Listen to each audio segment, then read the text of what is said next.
I just decided to play random games and upload it. So, welcome. Please have fun with me if you would like. I don't know. So, I saw this TikTok of this girl talking about this game. And it's a demo right now. So, I think it only has like an hour ish out of like the actual clips. But I've just been having such a fun time like playing little demos like this. So, I thought I'd record one. It's called The Kid at the Back. And it is made by Fantasia, Hellcat, Teal Cat. Okay, so here's the little characters. They're all look so cute. Obviously, he's my fave because we love an alternative man. Let's see. There's this guy, pretty tall. Oftentimes, people don't realize he's there, but he is. Usually, he sits at the back, wears nothing but black. Okay, Rhyme. His eyes, however, were bright red as the autumn leaves, and they for sure aren't leaving your eyes once you lock with his. Okay. So right now there's 2 days. Um, there's content warnings. Here's your content warnings. I don't even know what this is. Like should I be concerned? SM credits. There's two. Okay, so our love interests are gonna be Soul and Crow, which are you guys. I think y'all know who I'm gonna pick, but we'll see. We'll see. Okay, so this is the game icon. It looks super cool. Now I did play a little piece of this and then I was like, I want to record it. So I don't really know much.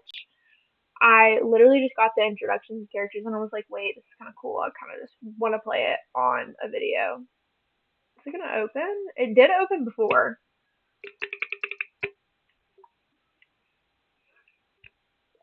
I don't know if it's gonna open now. Is it really not gonna open? Kid in the back. Okay.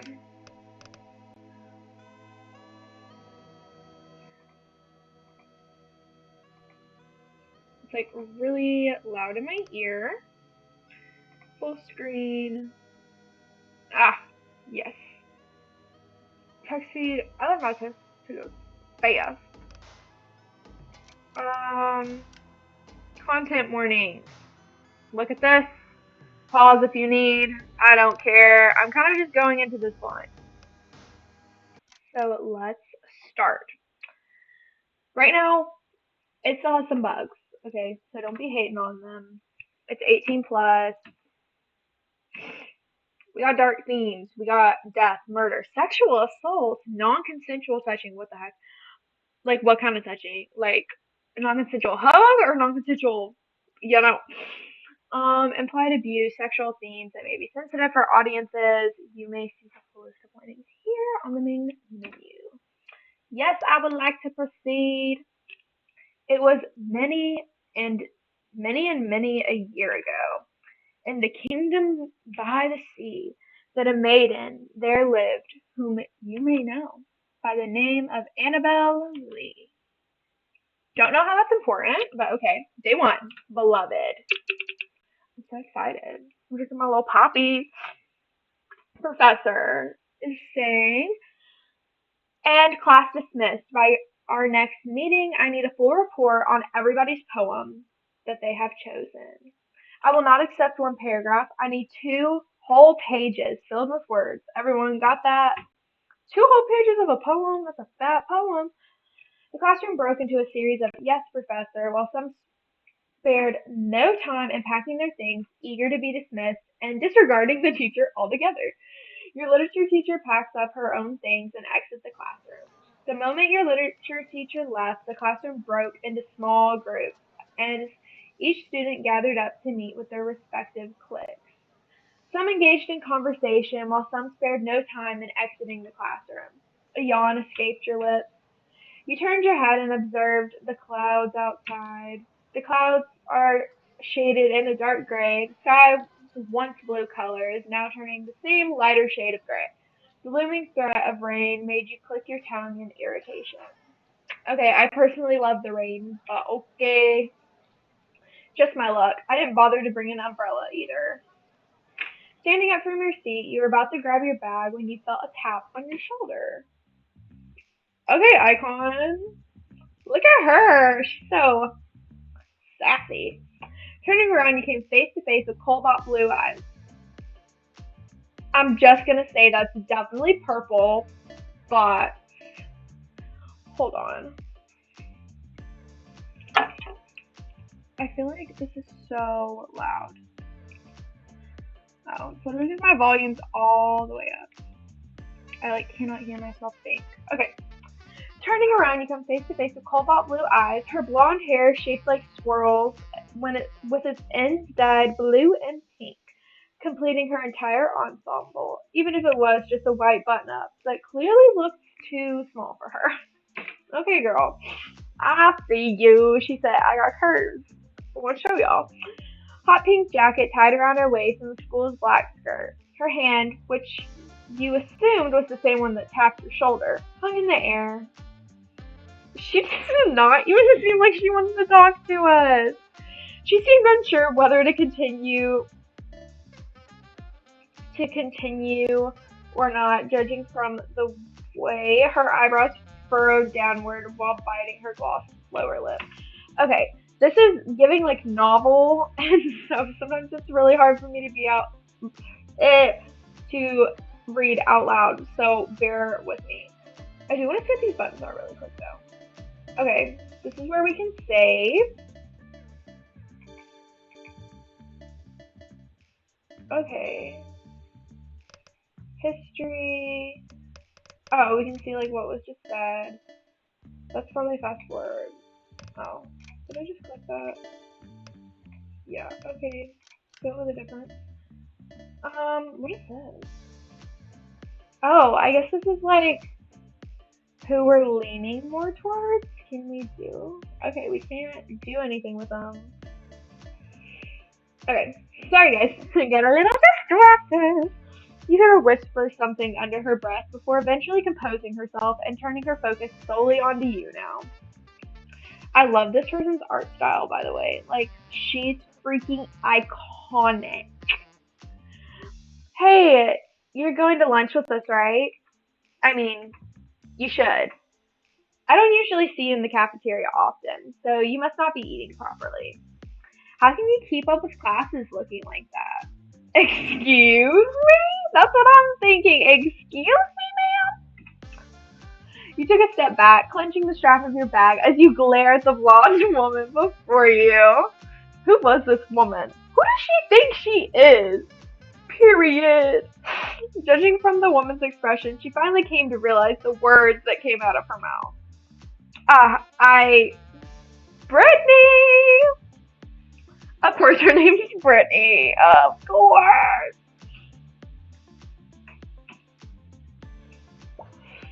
A familiar voice interrupted you. You turned your head to where the voice was, and there stood none other than your old friend. That's really insensitive of you. Imagine if someone else told you about how you look. Okay, yeah. That's all for you. I'm like obsessed with this man's eye shape. I'm obsessed with you. But he's so girly pop. But he's like cute. Like he's cutie. But like, do I want you? I don't know yet. His familiar orbs of azure blue, nearly replicating lapis lazuli. Yes, I know how to say that because of Minecraft. And his chocolate brown hair tied loosely into a low braid. Sun-kissed skin enhanced his handsome features, adorned with black, long-sleeved button-up and an indigo vest to add to his clean look.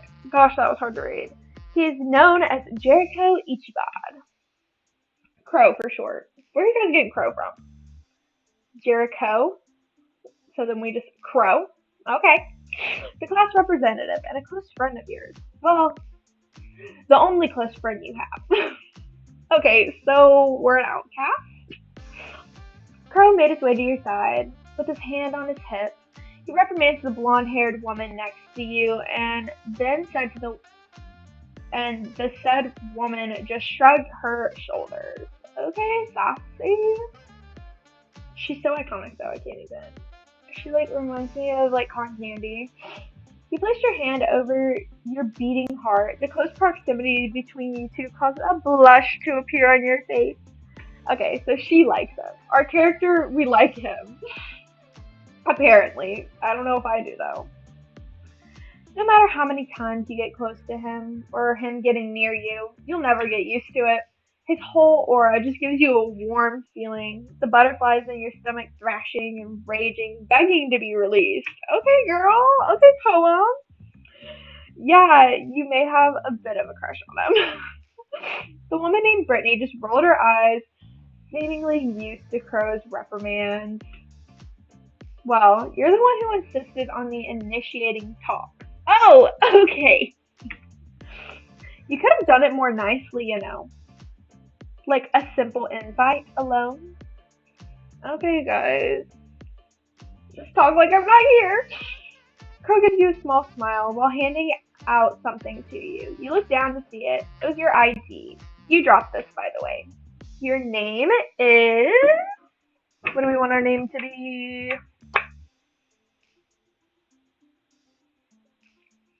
We'll go with Kenzie. Or Ken's. We'll go with Ken's Pulse. The ID shows my name, Ken's Pulse, along with my pronouns. She, her. Stare down at the ID, your own picture. You see yourself more feminine. Use synonyms, terms, and will be called a girl/woman. Cool. You look at your ID picture, seeing a young woman and reading your name with your eyes. Ken's Pop, pronounced she, her. Yes, that seems right. Your fingers briefly brushed against his. You bit your lip and then muttered a small "thank you" before pocketing your school ID. I can't. She's so into it. Crow gives you a closed-eyed smile, returning with his own thank you, then turns his attention back towards Brittany. Following up behind Brittany are three more people. The tallest of the three is a sporty-looking man, clad in a green and yellow jersey with the number 10 settled on the front. Okay, he looks kind of like a turd. Like, he just seems like he's gonna be mean. Like, maybe I just have trauma with, like, jocks or something. Maybe this is, like, a me problem. Oh, he reminds us of green apples. I'm not gonna read all the descriptions, because, like, you guys see him right in front of us. Indicating his maturity, because he has stubble on his chin. Okay, second tallest man is in a purple hoodie, and he looks like he hates us. I don't understand what a hime cut is, but he has like a little ponytail and some bangs, basically. And a little red ribbon. He looks uninterested with what's going on at the very moment. Okay, cool. And last but not least, the shortest of the three, maybe within the group as well, her skin pale, face dotted with a few freckles here and there, as a rectangular shaped frame shield away her orange orbs. I love like all the cool eye colors though. Her hair is short and loose waves. She wears black button up. Okay, we can see what she's wearing. She's matching Brittany.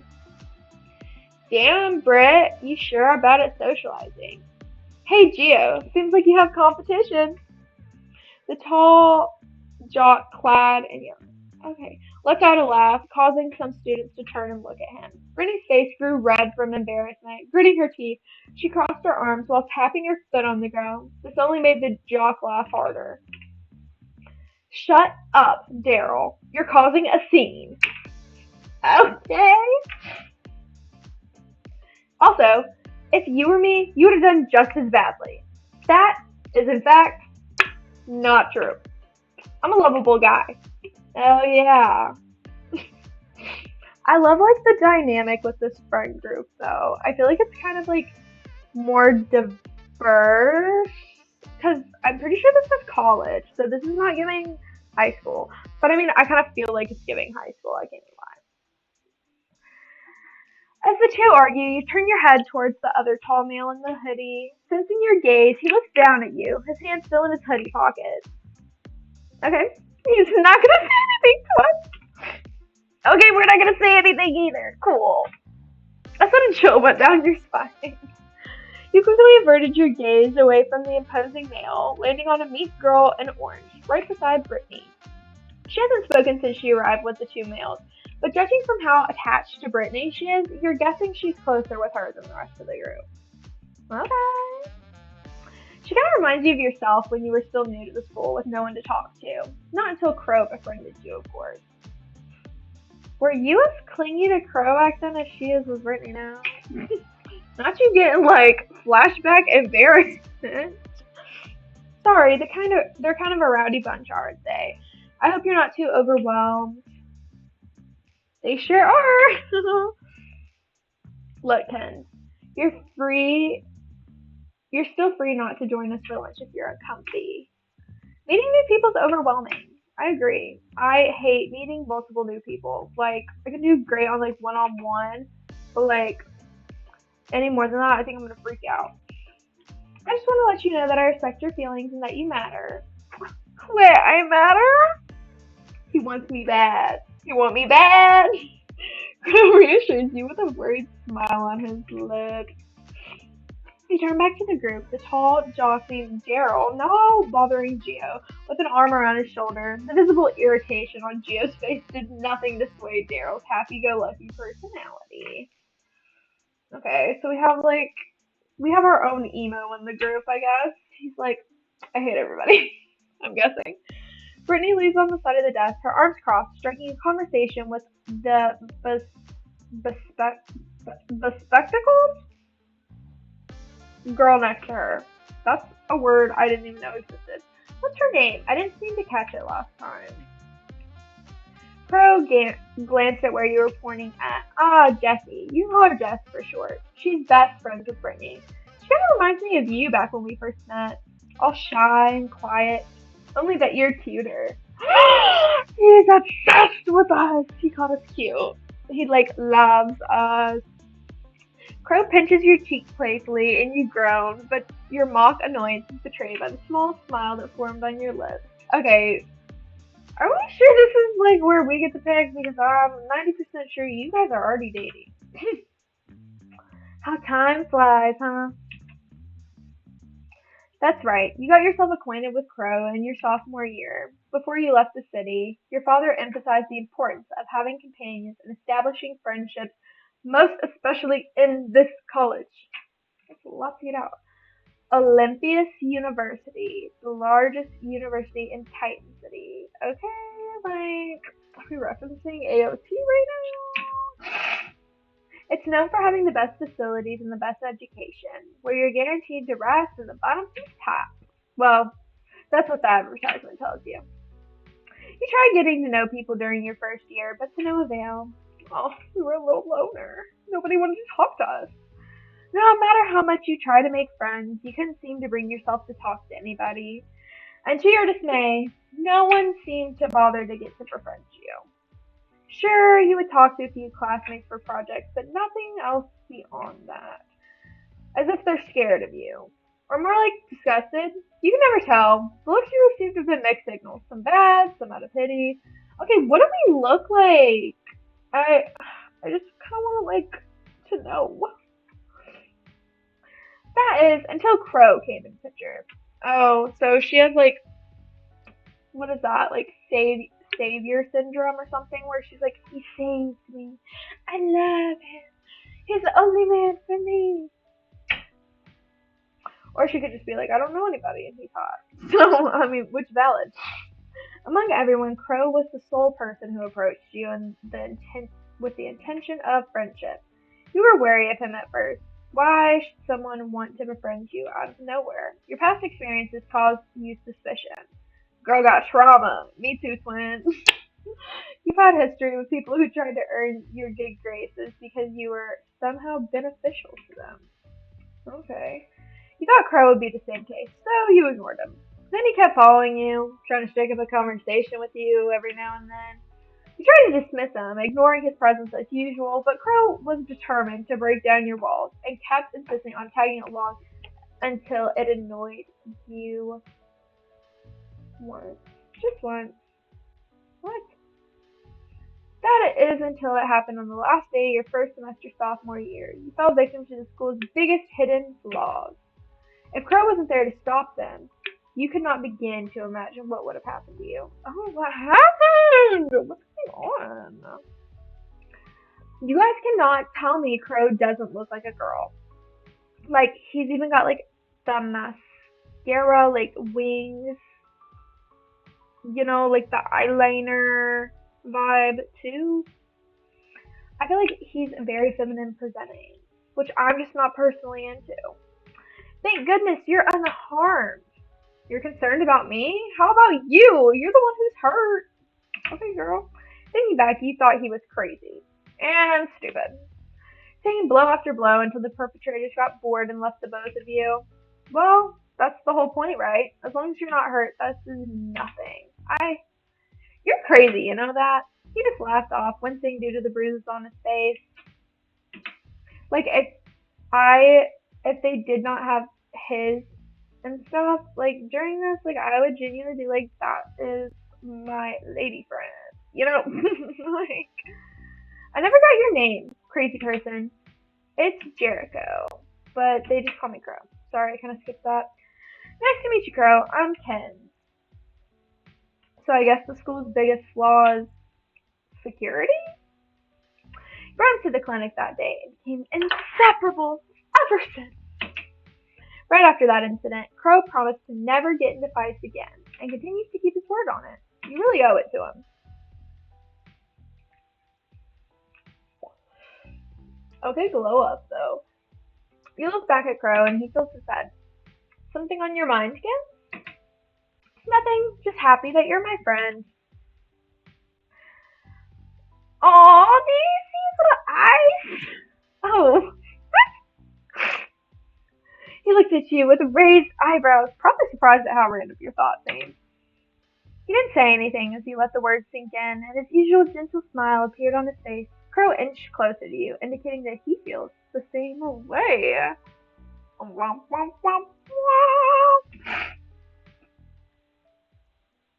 Brittany must have taken notice of the amount of time wasted in talking and arguing as she turns to you one last time. We've talked a little bit too much. We'll end up not getting any seats if we keep this up. So, are you coming with us or not? Caught up in your little daydream about the past, Brittany finally spoke up, catching your attention. You look back at Crow, recalling his words. Don't force yourself to join if you're still uncomfortable. You then decided to... Okay, do we go with them?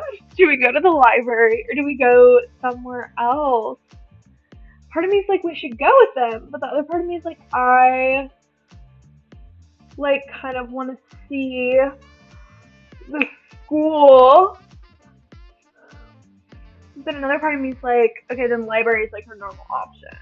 So I don't think we're going to go with this one. Do we go with them or do we go somewhere else?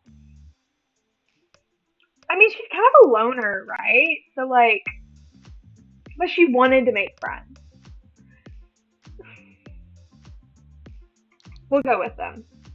Brittany hummed the sound of content before she turned her heel, heading towards the classroom's exit, her three other friends following behind her. Crow looks back at you by the door, waiting for you. Oh, he's waiting for us? Catching up, you raise your head to meet his eyeballs. Okay, once more. Azure is hard for me to say. Azure. I don't know. Your heartbeat quickens within your ribcage in response. You two, stop oogling at each other and hurry up. Okay, Brittany. I'm sorry, she's just so iconic. Look at her. Brittany's exclamation made both of you jump. You merely looked down, using your hair as a curtain to hide your reddened face. Crow just rubbed the back of his neck. Y'all are literally in love with each other and already dating. Don't play. You two eventually followed behind Brittany and the rest of the group towards the cafeteria. The cafeteria is loud, crowded, tables filled with students, while the rest are lined up at the counter grabbing their lunches. This would send me into a panic attack, I hope you know. I literally hated going to lunch, when you did not know somebody. I would literally just, crash out. I'd, find, one person I knew, sit down, near them, not even at the table or beside them. I'm just ugh! A grunt escaped Brittany's lips as she looked around for any sign of a vacant table you could all share. What a great time to not bring lunch, huh? Next time, I'm preparing my lunch the night before. I wonder why it's so crowded today. New lunch menu, perhaps? It seems like it. We'll be left with nothing else if we keep standing around here and loiter. Not the loiter! Hey, Geo, Daryl. Oh yes, what is it, your royal majesty? Okay, I kind of like him. I know I'm kind of scared of him, but I low-key like him. He's very fun. Daryl cooed with a teasing tone. Brittany rolled her eyes at his silly gesture. Are they gonna get together? Because I can kind of see him. You two look for a vacant spot while the rest of us line up. Save us time that way. Yeah, sure, Britt. Let's go, Geo. Wrapping an arm around Geo's shoulder while ignoring his obvious irritation from the sudden mail, the two walked away in hopes of looking for an unoccupied table. But then Brittany turns to you. Oh, right, Ken. I'm not sure if you packed anything like those two did, but if you want to line up the rest of us or go help them find a table, make a choice. You decide that you... Well, we don't... Do we want to stay in line or do we want to sit down? I'm kind of scared to go hang out with the dudes. This character isn't me, so I can do whatever I want. Oh, that's good. Well, go join the two goons and wait for us, alright? I feel like I expected her to be really, really mean, popular snobbish, but this is college, so there's no way that they would put that in here, you know? Because in college there's not those cliques. Maybe there is. I went to community college, so I don't know. Brittany gives you a nod and waves you off. Turning on her heel, she quickly makes her way to the line, just following behind her. You want me to get you anything? Not him offering us to... He's trying to get us stuff. No, that's fine. You won't get anything for yourself if you keep idling by. Okay. Working with Snappy. Crow's shoulders shook at your statement, letting out a soft, hearty chuckle as a smile made its way on his handsome features.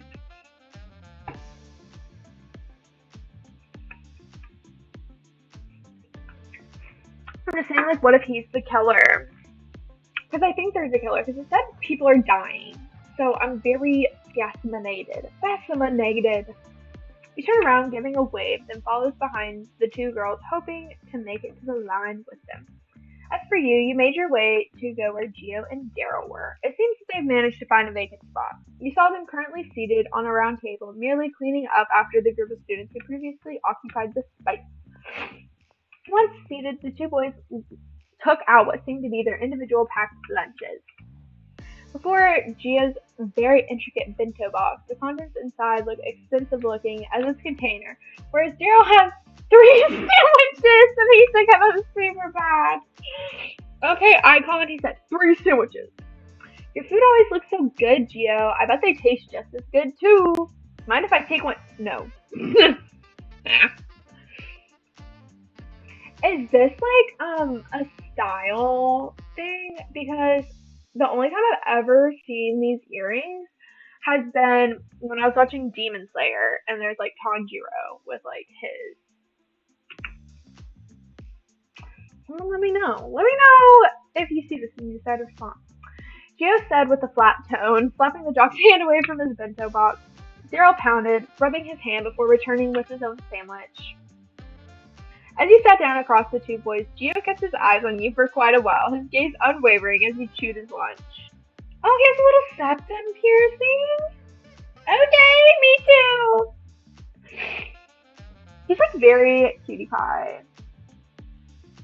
If he didn't have the ponytail. I'm not into the ponytails, guys. Not that long. Your hair longer than mine. What's up with this guy? Sizing you up. You and Geo stared at each other for a good uncomfortable minute. Just as you were about to open your mouth to ask what the guy's deal is, Daryl's eyes went wide as he finally took notice of your presence on the table. Oh, right, Ken's correct. What'd you bring for lunch? I mean, if you don't mind sharing, that is. Sharing what food I have or sharing the food itself? Why not both? As long as you're willing to share. Unlike this guy over here. Gio rolled his eyes when the jock nudged on his shoulder. Don't bother, Daryl. Don't bother, Daryl. He'll take your food even if you don't give him any. Hey now, I'm not that cruel. Say that to Brittany's lunch that you took yesterday. Jess was kind enough to give her lunch to compensate. I was hungry. It's not my fault Coach made me do 3 laps around the field. While the two bicker on like children, you let out a small chuckle, eating the sandwich you took out from your own container. Maybe these guys aren't as bad as you thought they might be. Then, out of the corner of your eye, you notice Brittany's familiar wavy blonde hair making her way to your table. In tow, none other is Jess and Crow. Move aside, Daryl. I'm sitting there. Oh no! What just happened? Oh goodness. What happened to her shirt? What is that green stuff? Oh, did someone just throw up on her? A loud gasp escaped Brittany's lips, her mouth open wide in shock. The food on her tray is now splattered on her white uniform. Who knocked her tray? Brittany! Oops, sorry about that. You should have watched where you were going. Oh, so these are the mean girls. She was not the mean girl. Multiple footsteps came as a trio of girls showed themselves before you. Okay, mean girls, it's giving Regina. The tallest in the bunch, the red-haired one, placed her hand over where her heart is and let out a mocking gasp of mess. Brittany's eyes met with the red-haired bully. Judging from the way Brittany's face twisted with rage, they seemed to know each other. Britt, are you alright? You should get yourself clean. You should get yourself clean. Sorry, I'm not here to do grammatical errors, I'm saying. You. I don't cuss. This is the only clean uniform. How dare you! Oh, look at Miss Claire, all flared up. Careful there, sweetie. You'll get wrinkles. Ah! I love voicing, like, main characters. Like, reading their lines. It makes me feel like, I don't even know how to describe it. Like, I'm just like, ah! It's not like you're not ugly already. Oh! The mean girl coos at Brittany. Her two friends behind her laugh along with her antics. You've got a bad feeling about this. The entire cafeteria breaks out in a few murmurs, whispers, their attention now fixated on the group of girls. Some stopped eating while some took out their phones, ready to film whatever happened next. Crow tried to come in between them and stop the fight, but he wasn't fast enough. Splat! Next thing we knew, another loud gasp was heard.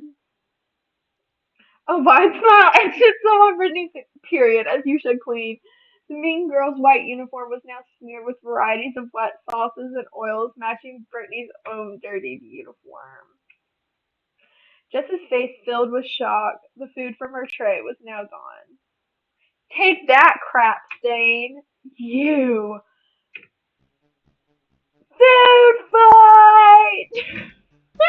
I love Daryl. Actually, he's so fun.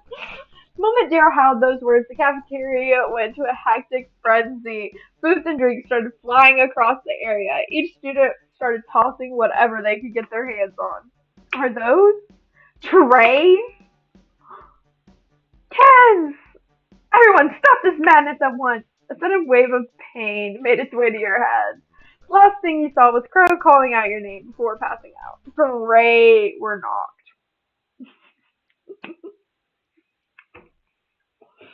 Ugh, where am I? Oh, you're awake. Thank goodness. Crow? You tried to sit up, but a sudden shot of pain went through your head, stopped you. Reached out to touch where your face ache was coming from, but Crow stopped you, holding you by your wrist. Sir, why can't I touch my own head? Careful now, the nurse already bandaged your head. Don't push yourself. I'm not pushing myself, I'm trying to touch my dang head. See, I can't with him. Crow gently pushed you back down onto the medical bed. Okay. He takes a lone stool and sits right beside you. What happened? Well, after Daryl started that mess of a food fight, the principal was called in to stop it. Daryl got lucky enough to escape what he did. Gio was nowhere to be seen. As for Brittany, what about her? Well, Jess helped her grab a new uniform from the principal's office. Then why does my head hurt so much? Girl, you got hit by a tray. Someone threw a tray, and you were unfortunate enough to get hit by it. Thankfully, I got you out of there before things got ugly. Thanks, Crow. I owe you one. Keep in mind, right now I'm doing the little Demi Lovato hair talk. Thanks, Crow. I'm always here for you, Ken. Never forget that. Anyways, about 1:45 in the afternoon right now. You should stay here till the nurse get back. You'll be alright here alone. You wanted to say no, but you stopped yourself before you could. Yeah, you can go ahead. You sure? Yeah, I'll be fine. You've done enough for me today. Gave him a small smile, but he didn't return it. What do you want us to do? Please stay with me. Please, I'm helpless. Crow squeezed your hand, quite hesitant to let you go. Eventually he loosened his grip and stands up on his chair and walks towards the exit. Before he could leave, he turned around and gave you one last smile, eventually closing the door and going out of the infirmary. You groaned and laid back down on the bed, feeling a bandage on your head. At least the pain's slowly dying a bit. Hope it didn't leave a mark on my head. You're guessing you came face to face with the edges of one of the metallic trays. Why do they have metal trays? Since when did trays hurt that much? That's what I'm saying. I thought they used to be like plastic or paper. Then again, there were athletes in the area, Daryl being one of them. Just then you heard the door open, the nurse's voice echoing through the room. Clicking her heels got louder as she drew closer. Look how cute he is. Wait, his necklace matches. Twin. Oh no, his hand's bleeding. Anyways, look how fun this man is.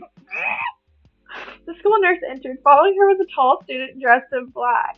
Just my type. He seemed to be holding onto his left hand. You can see the red streak of blood overflowing. That looks bad. Yeah, Pookie, yes it does. He sure had it worse than me. Girl, we probably got a goose egg on our head. I wonder what happened. Okay, nosy. You should be thankful you didn't cut a vein. How are they able to get past with that pocket knife in the first place? The nurse sighed. It seemed like she got her hands full with another student. The latter, however, didn't say anything as he let out a small hiss when she dabbed some disinfectant on his wound. You sat up slowly, careful to not hit your head on anything else, before stealing a glance at the student and the nurse. Your eyes met with the reddish-orange ones. Guys, he's so fun. Look at him! Your heart raced as you felt your heartbeat quicken. What an unusual color. It reminded me of the setting sun. The nurse finished up wrapping around his wound, a blotchy red slowly seeping out and staining the once white bandage. However, his gaze is still fixated on you. The nurse follows his line of sight and finally takes notice to your conscious figure. Ah, you're finally awake, Miss Potts. She approached you with a bottle of painkillers she took from one of the transparent cabinets on the wall before handing you a pill. How are you feeling, dear? Does your head still hurt? It's slowly dissipating, ma'am. Thank you. Why are the words in this so big? Like, guys, I need stupid dumbed down words. Like, who says dissipating in casual combo? She hands you the pill and you take it down your throat. You're free to stay here for a while longer, Miss Potts, but you need to return to your class as soon as you're feeling better. You gave the nurse a nod. She, in return, hummed in approval before going back. Okay, typo. Back to the taller male in black. I thought I was just reading it wrong. As for you, Mr. Brungmansia?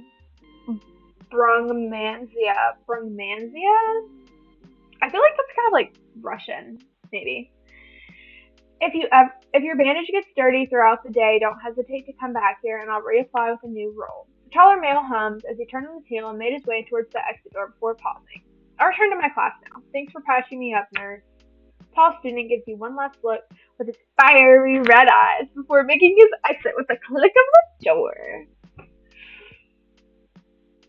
I'm sorry, I'm just like staring at him. He's so cute. The nurse lets out a sigh, rubbing her temples, feeling a headache surfacing real. I swear, that child comes in here every other day. Him? Oh, you're not classmates with Mr. Brunmancia? Odd, I thought you might know him from the way he was looking at you. No, I haven't seen him around.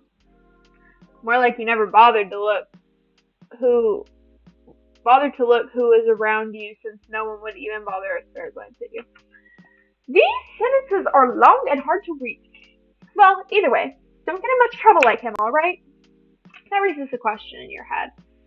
Just how bad were the guy's injuries that he comes to the nurse's office almost every other day? Kind of explains why she's been sighing hard ever since she brought the tall male into her office. When the injury is bad as a near stab wound on the palm, she could take a wild guess. As much as you are curious to know what transpired, you're nearly late for your next class. Eyeing the clock on the top of the door frame, you got out of the medical bed and you thanked the nurse and made your way out of her office. Okay. Barely making it to your next class, you slid into the classroom, door opening, earning you a few looks from the students inside the room. Turning to the podium, you exhaled a breath you didn't realize you were holding when you realized that your teacher was still absent. Yay, we made it on time! Fixing your composure, you scanned the room. A few easels and shelves filled with brushes and bottles stained with acrylic paint guaranteed that you made it to the right class. You made your way to your seat. When settled down, you groaned, placing your elbows on the desk and resting your chin on top of your hands, waiting patiently for your professor's arrival. Though you couldn't help but notice the strange feeling of someone staring at you. You shook it off, thinking that it must have been the lack of sleep. You look out the window. Or maybe it's the cold weather. I thought it was raining. Is it rainy and cold? Because it looks beautiful outside. From my view, I'm just saying. Hearing the classroom door open, your art professor makes his way inside, his large round belly standing out, round spectacles sitting on top of his nose, and a stereotypical brown beret on his head. He greets the class before starting his lecture. Please tell me where you don't have to listen. Okay, something about a thesis, art project.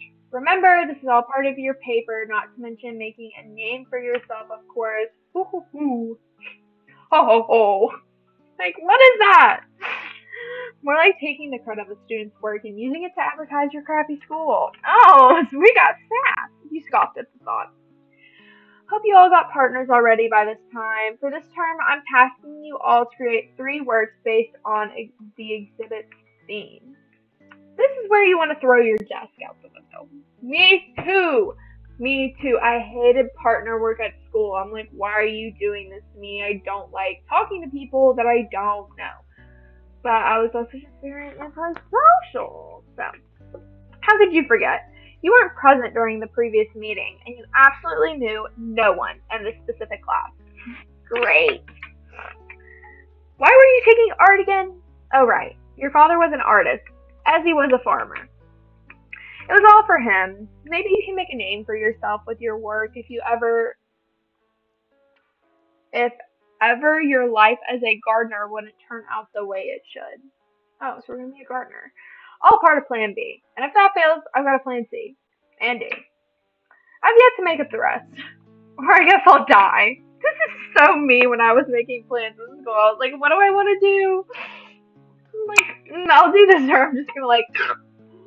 You shake away your silly thoughts. The problem is now at hand. You do not have a partner to work with.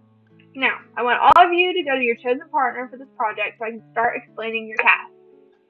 Eventually, you're forced out of your seat since your seatmate's partner will be occupied by the class. You curse at yourself. You can only hope you're not the only student who'd against their partner for this class. Well, I would hope. But upon looking around, it seems that everyone calm and collected.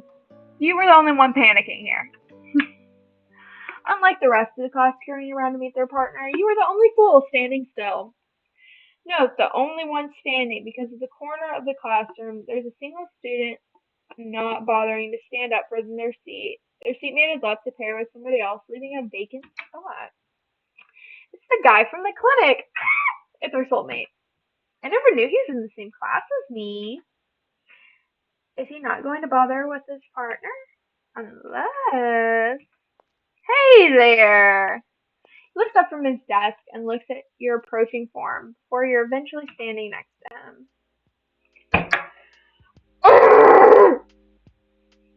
I love sleep-deprived men. Look at him. It's you. Seems like you're a bit lost there. Do you have a partner?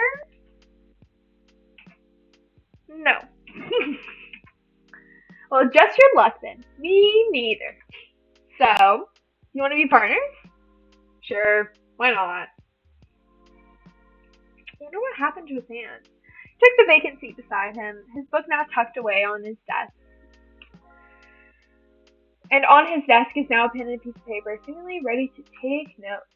Hey, I never got to know your name. It's not quite important. Dude, just tell me your name. Well, I should at least know what to call you instead of Green Streak Guy. Girl, you just embarrassed me. Why'd you embarrass me in front of Pookie? Like that. Raise an eyebrow at your silly nickname you gave him before slightly shaking his head.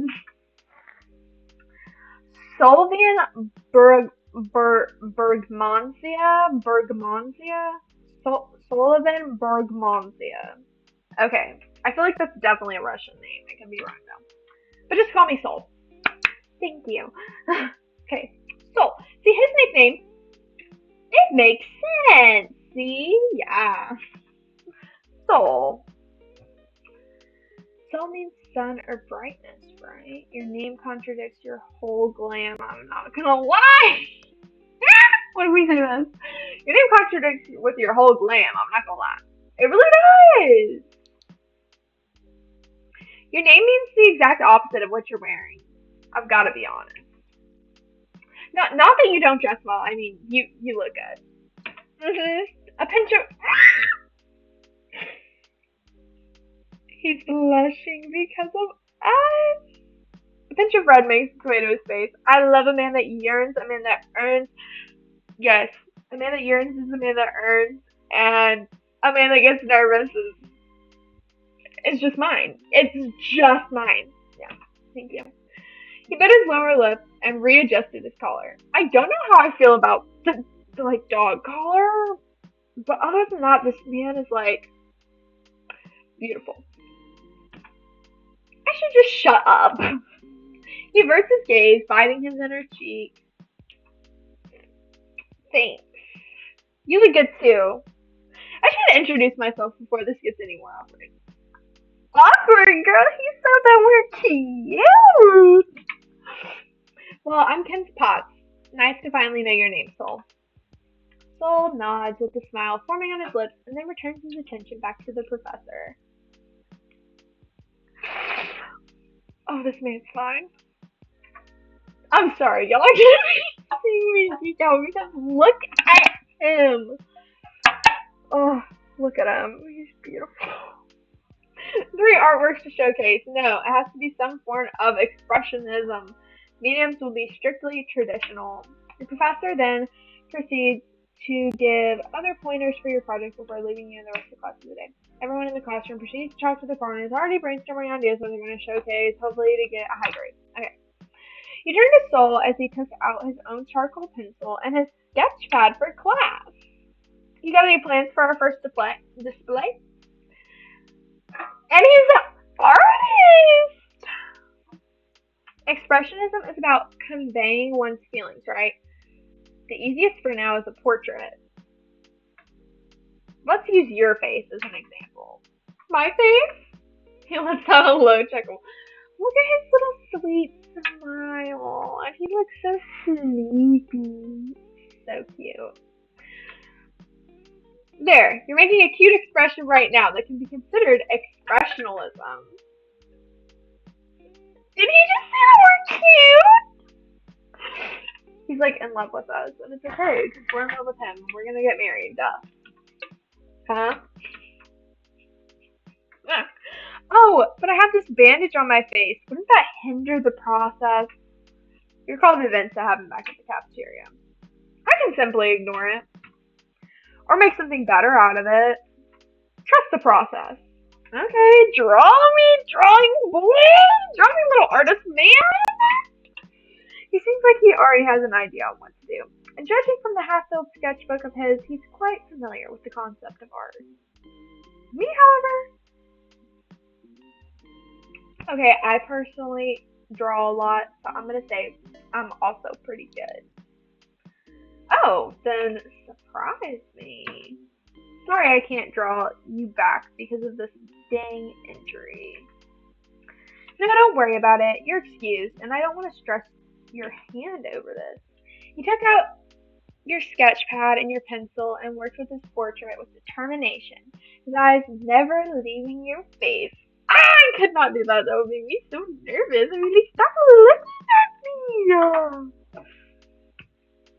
He would often look up to see his features, taking notes of every curve, and a blush occasionally invading his cheeks as he tried his best not to look away while you work. While you're sketching up, you can't help but avert your eyes on his bandaged hands from time to time. Seems like you're quite curious to know what happened about this, huh? Well, he's observant, too! So, like, love of my life, question mark?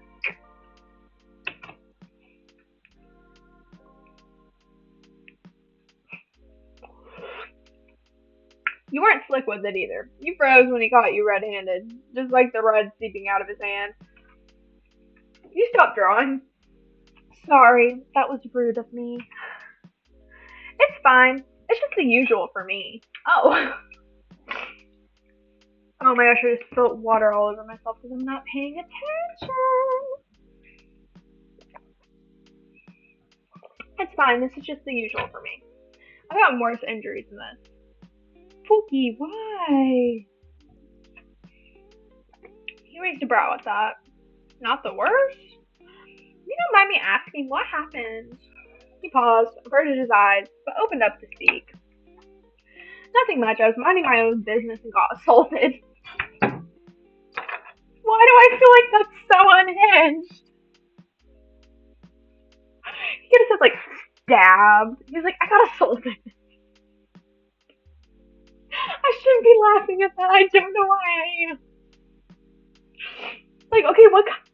Like, I'm assuming you just mean, like, assaulted. Like, I feel like nobody says, like, assaulted unless they're talking about, like, sexual assault. Like, you don't say, oh, somebody assaulted me. You'd be like, they stabbed me.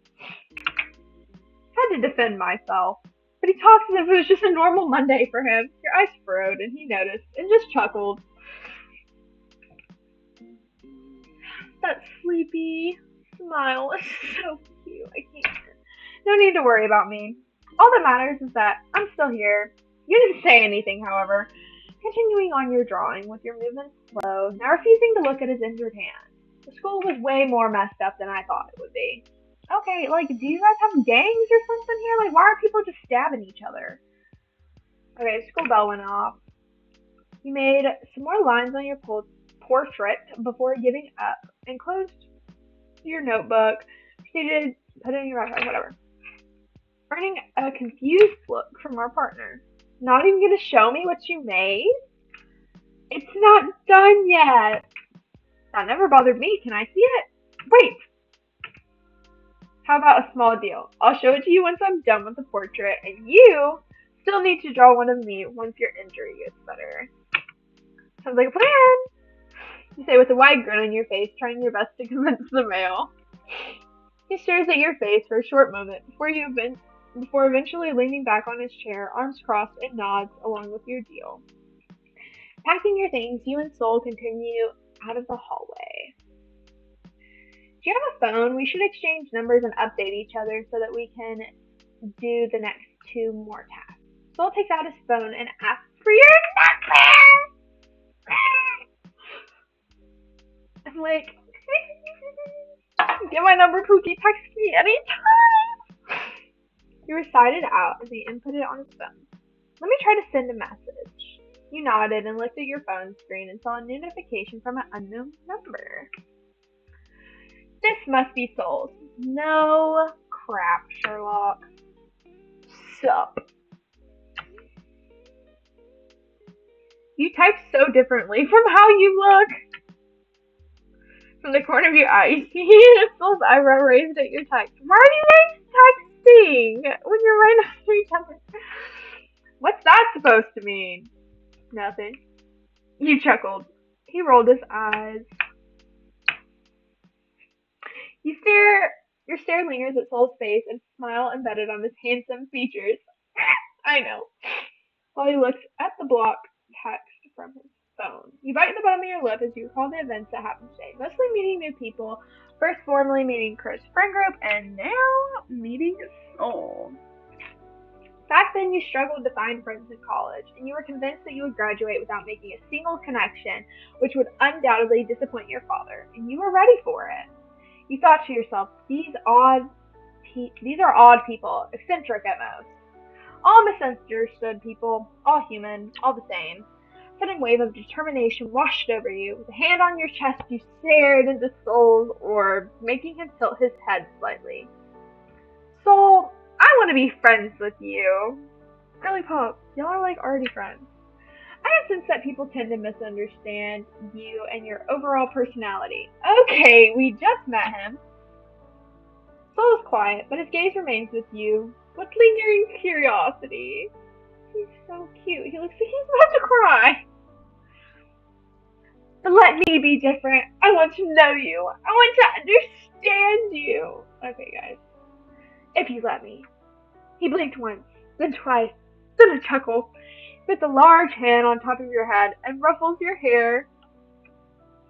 Alright then, let's mark today as the start of a wonderful friendship. You playfully pushed his hand off your head and nudged him on the shoulder. He let out a small laugh at your poor attempt. As you too. Just Soul's fine. Well, I need to get going. See you tomorrow. Huh? Oh, of course. See you tomorrow, Ken. Giving Soul a wave goodbye, you make your way towards the school's exit. Why did all the music stop? My darling. Great, because I'm obsessed with you. My sweet darling Ken. See you later, Pumpkin. He loves us. I'm not even gonna lie. If I had a stalker and he was like really hot, like I would like low key give him a chance. I can't even like play. That's like the dark romance in my brain. Just like as long as he's not like actually killing people, you know. Like in books, if you kill people, I don't care. Like yes, I'm in love with you, but in real life, Pookie, please don't kill somebody for me. Like just be like, I'm mad. As you walk through the hallway, your eyes caught on something nearby the bulletin board. A poster plastered Halloween ball. I wish they would have done this like in college. They have like no events like this in college. At least not the community college I go to. Come enjoy the festival spirit of Hallows Eve. A Halloween party, huh? Seems promising. Maybe it's like a frat party. Like I doubt it's like a school party. A sudden vibration came from your pocket. Curious, you took out your phone, expecting a message from Soul. But it was Crow! Your heart leaps in your chest, recalling the events that happened earlier this afternoon. Can you meet me after class? Why does it look like there's a crack in his face? It's probably like a piece of hair, but like it concerns me. Like, is he about to die? I'll be at the front gate. You didn't send a reply. Turning off your phone, you made quick haste to the exit. You approached the school's gate, keeping your eye out for your friend. Sure enough, there Crow stood in all his glory, posture straight with his arms held behind his back, neatly placed in front of the door, and his foot tapping on the concrete nervously. You yourself were growing nervous with each step you took as the distance... What? Where did I get distance from? as you drew closer and closer to him. I know, like, I'm not reading this word for word, and on stuff that's like too descriptive, I'm like, I'm not reading this out loud, I'm summarizing. When you reached his side, you made your presence known with a small greeting, and you noticed the way Crow's eyebrows raised, a mild surprise as not expecting you to actually show up before him. He cleared his throat before composing himself properly, his body now facing in your direction. You wanted to see me? Yes. Lifting his bag off the floor, he slings straps over his shoulders and offers his hand for you to take. I'd like to take you somewhere. It's a bit near the park. I'll lead if you let me.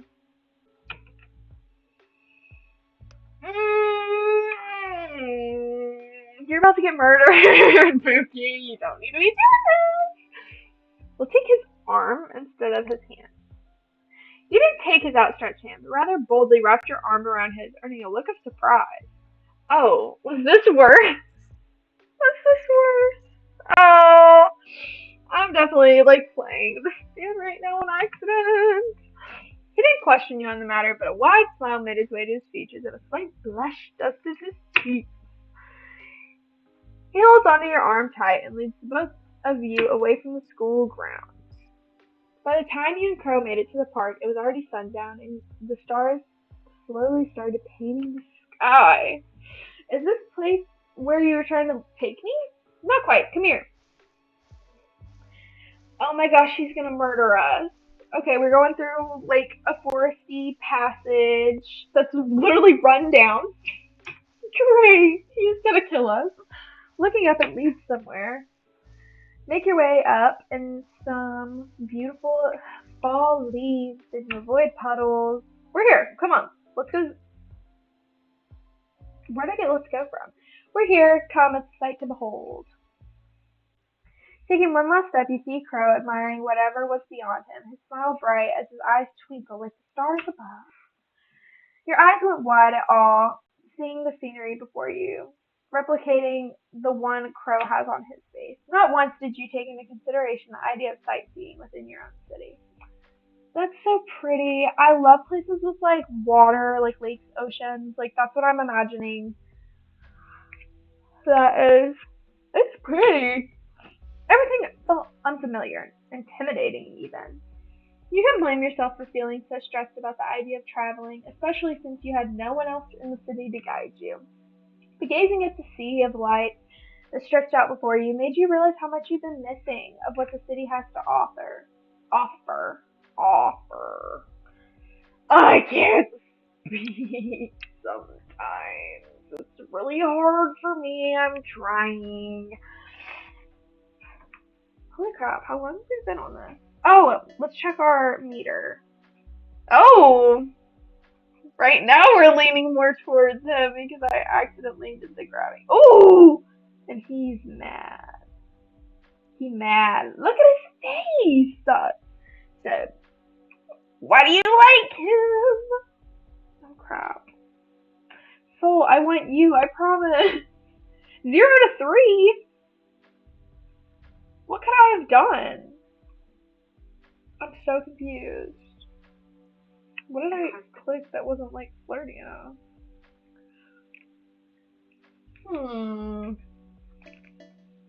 Yeah.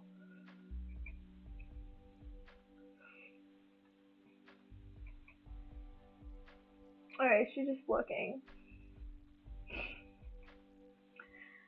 Okay, so he is just leaning on his backpack.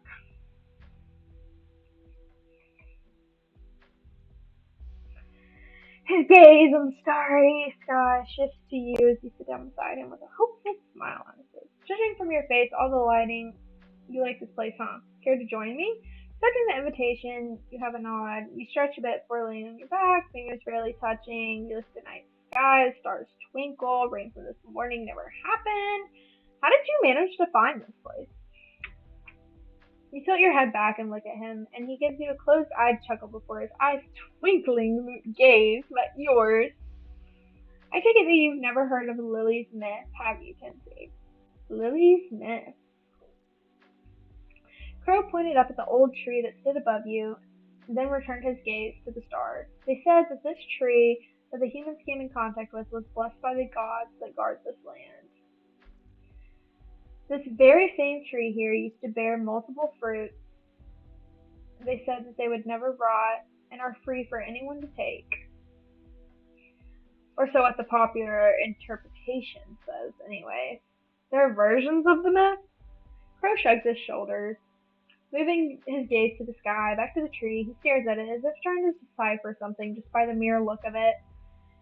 There are other versions, yes. Some say the fruits are actually poisonous. Some say they're only meant for the gods and no human must take it, lest they be cursed. That sounds quite gruesome. It's no wonder they would rather use a lighter version of the myth. See, he just gives me such girly pop vibes. Like, to me, this is not a man. Like, this is like bestie boo. You know? Carlos a low chuckle at your statement, nodding a bit, as if agreeing with you. I guess that might be one of the reasons. Hey, Ken. Pauses before speaking again. Perk an eyebrow at him. Yeah? This seems like a silly question. No, lay it on me. What's up?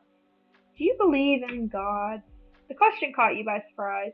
You never thought Crow was the religious type, more so be interested in gods. Or maybe he was just curious at the idea of them. But this must be the best moment to know for sure. I don't believe in the plural one. Hold on. I'm getting a call.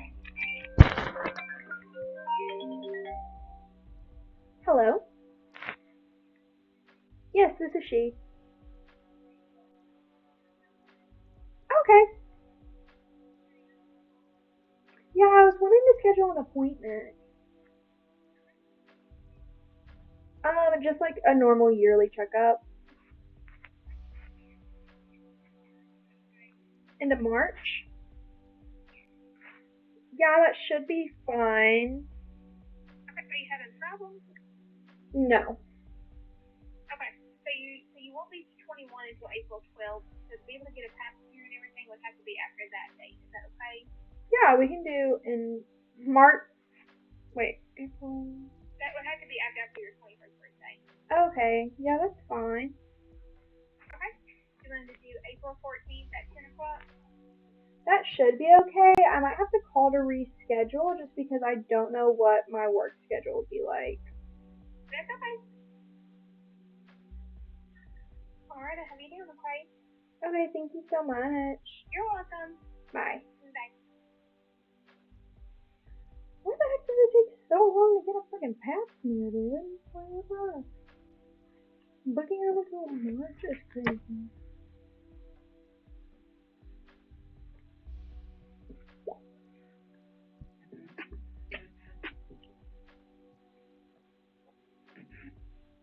Well, that ginger over there thinks you look good. He's full on staring at you. Well, I should hope so. You can't get a dude in prison to check you out. It's time for a makeover.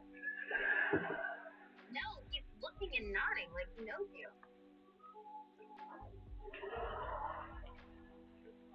Never seen him before in my life. Nice. Nice what? Me, Irish. Ah, dude, I think that's a wrong girl. I can never forget that face. Trust me. This holiday season, Uber Eats is delivering the Home Depot's various holiday decor, plus an extra 30% off. They think you've never seen me before.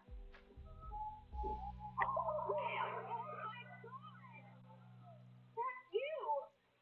You do remember. Of course. Get rid of him. There's a one-night stand. You think who's not to want you? Shirt on. Can you believe it? Of all the prisons in all the world, you locked into mine. It's killing me. I get rid of yours, you get rid of mine.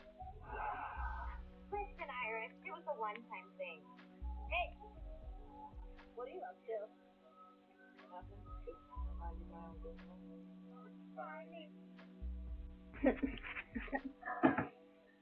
Brain break.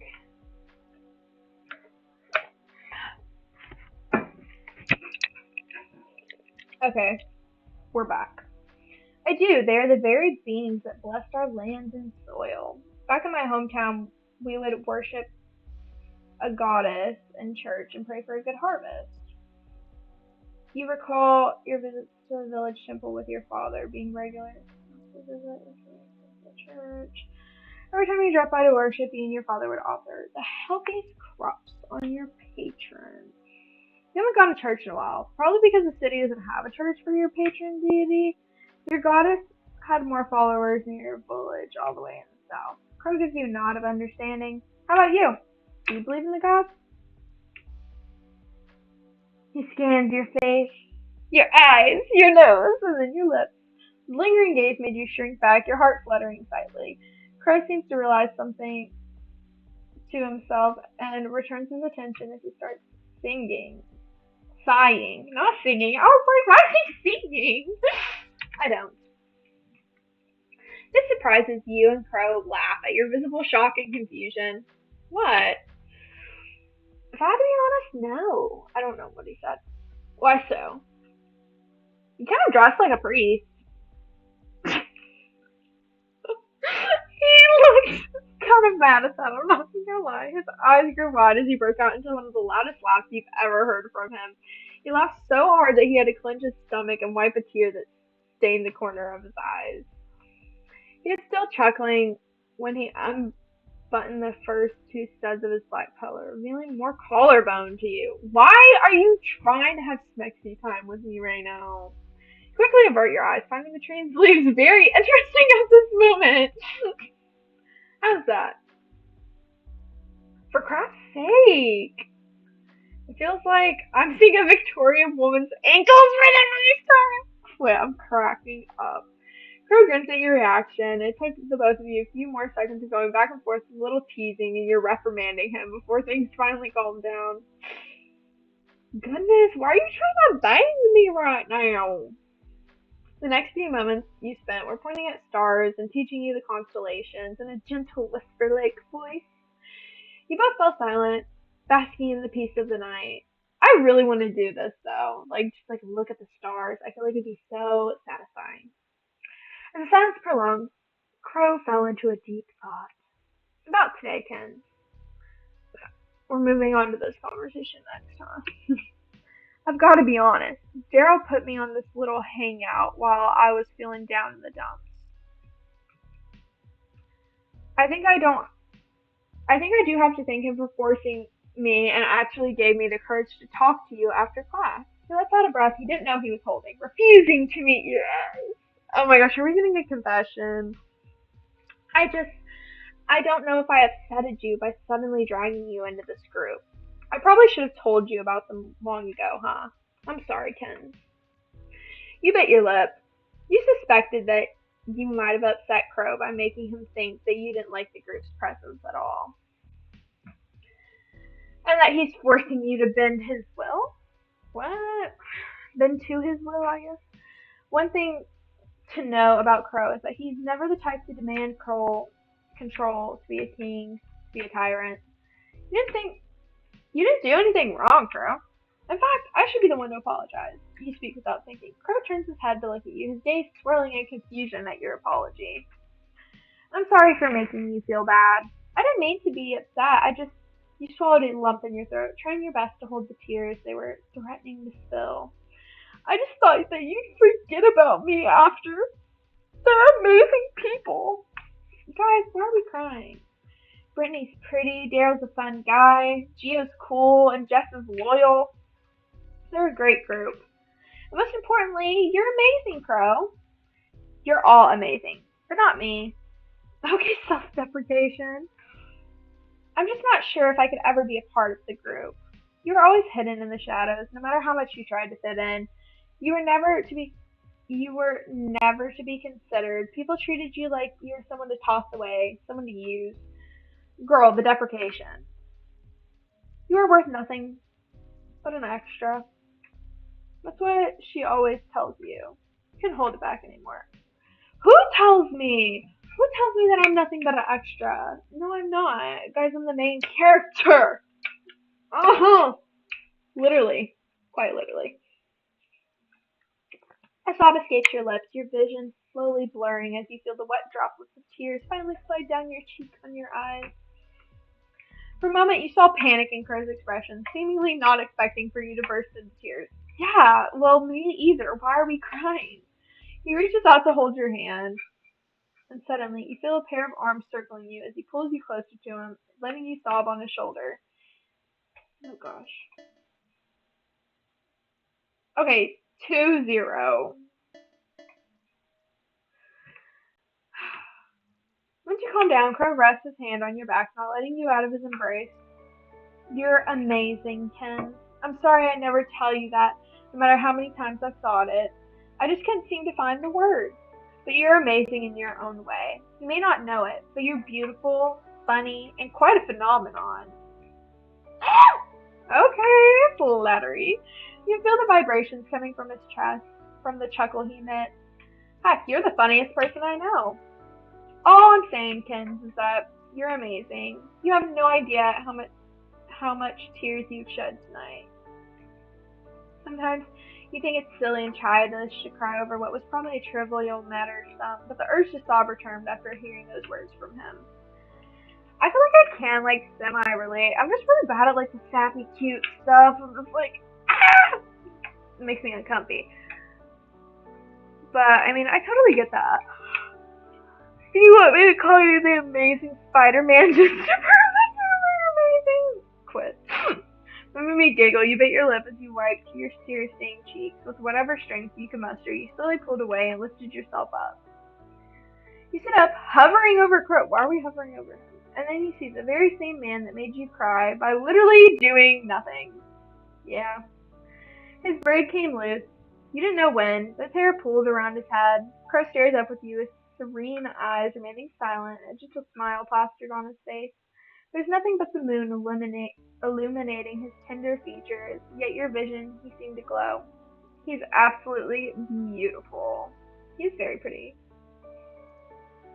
Oh, how you wish you could blame everything on him. If you could, you'd tell him that he's the reason for all this unnecessary feeling swelling in your chest. You tell him exactly how good and bad it all feels. The heartaches, the butterflies fluttering around your stomach. You wanted to blame him, but you can't. We're not going to kiss him. We'll give him a hug. You didn't feel as bad before, but your vessel is not completely empty yet. Somehow, just looking at Crow at the comfort he brought you made you want to bask in it longer until you had no tears left to shed. Leaning down once more, you buried your face in the crook of his neck and his arms instinctively wrapped around you. His hug was warm and soothing. He waits for you to gather your thoughts.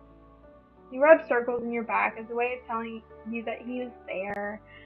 So, I didn't kiss him because I don't want to end up with him, but I do think he's super sweetie pie, and like, you know, maybe we both choose him. I don't know. I don't think it's gonna happen, but like, look at him right there. Like, he's so sweetie pookie bear. Like, just look at him. He's so cutie.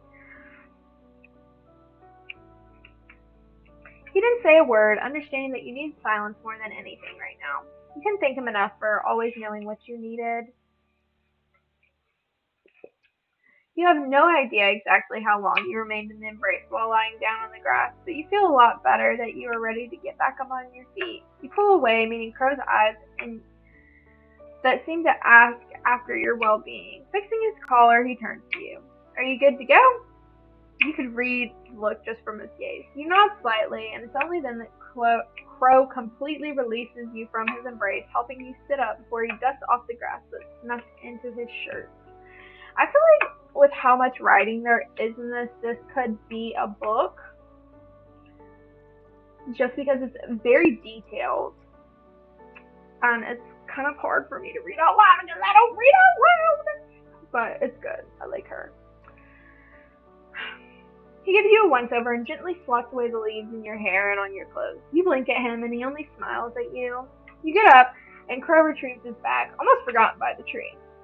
He looks back at you and takes your hand silently. It was time to go. It was time to leave this magical place. You look at the stars, at how brightly they shone. You give the sky one last glance before turning away, hand clasped tightly around Crow as you let him lead you home. Crow walks to your apartment. Nothing that he kept you out late at night. You bid Crow goodbye after he safely sees you inside and waves bye and makes his way down the stairs. You close your door, lean on it, and a puff of air. You recall the conversation you had with Crow while you walked with him on the street leading to your home. I'm gonna give the guys a chance. I think I judged them too quickly. So I want to do better and I want to get to know them better. If you trust them, I trust them too. His expression was surprise at your declaration as your determined face reflected in his orbs. Crow chuckled at your enthusiasm and gave you a friendly pat on the head. I'm glad you're giving them a chance. I'm sure they will feel the same. You engaged in other conversation during your walk, topics not really being of any importance, as you've forgotten them by now. Save for his gentle voice and the occasional fond glances he stole at you. He's so in love with us. I'm saying. But like, he's not making like any moves. I'm like, how scared are you? Like, excuse me, sir. Time with Crow seemed to pass so quickly. You arrived at your apartment complex before you knew it. You make your way into your living room, throw your school bag down, and plop on the sofa watching TV. Nothing interested is on except for food commercials, movie trailers. Pizza looks good. Maybe I should order something. Reaching in your pockets, taking out your phone, you're about to dial the numbers on the TV when a new notification bubble pops up in the bar. There's a group chat you've never seen. After scrutinizing it, you realize it was Crow who added you in it. It was a group chat with the rest of his friends. You open it. Anyone want to go to the Halloween party this Friday? It's going to be awesome. Aren't we a bit too old for costume parties? Is it required? You two are no fun at all. I won't go if it's not a school requirement, much less a waste of my time. Is it? No, it isn't.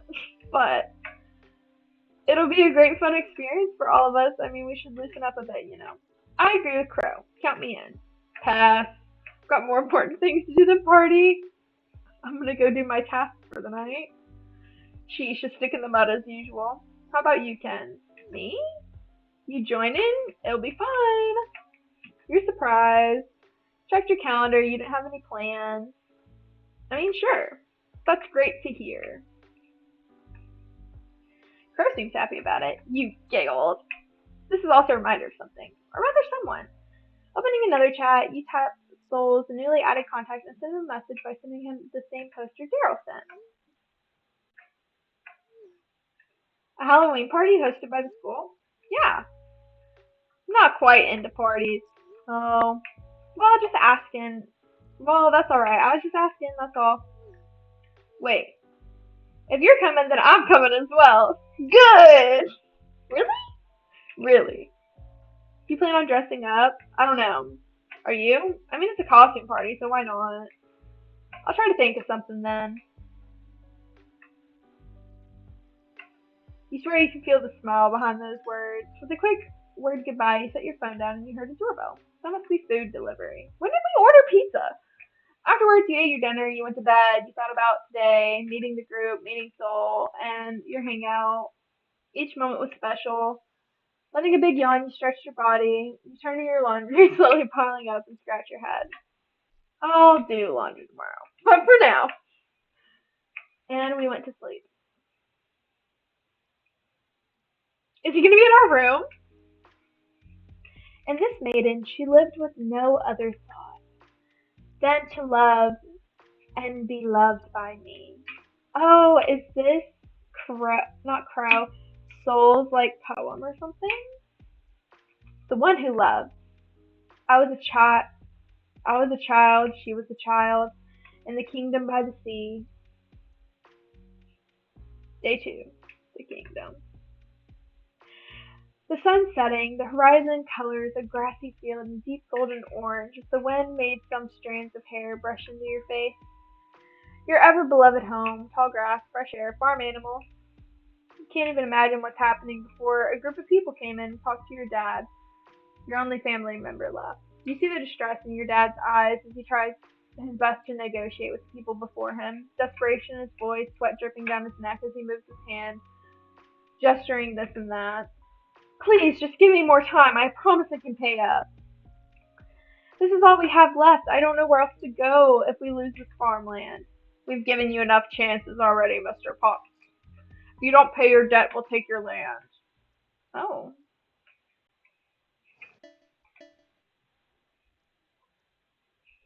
Do you see how this keeps changing? Okay, well, we're gonna focus more on Soul today and not Crow, so we need to lock the freak in. But I'm gonna end this here. I'm gonna continue recording though right after this. But I'm gonna end this here because I take 5 ever sometimes. And I feel like I've been recording for a hot minute.